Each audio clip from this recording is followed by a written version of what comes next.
class. Today, I will tell you a story 300 years ago.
For over 300 years, friars were more than priests, they were powerful leaders.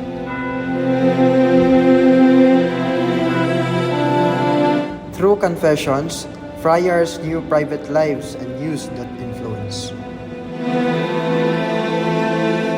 Friars owned haciendas, and many families lived in debt.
Juan, Liam mula kay Rizal.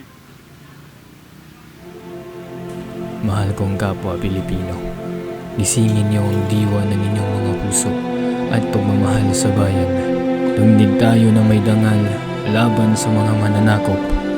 Gising, mga puso ng Pilipino.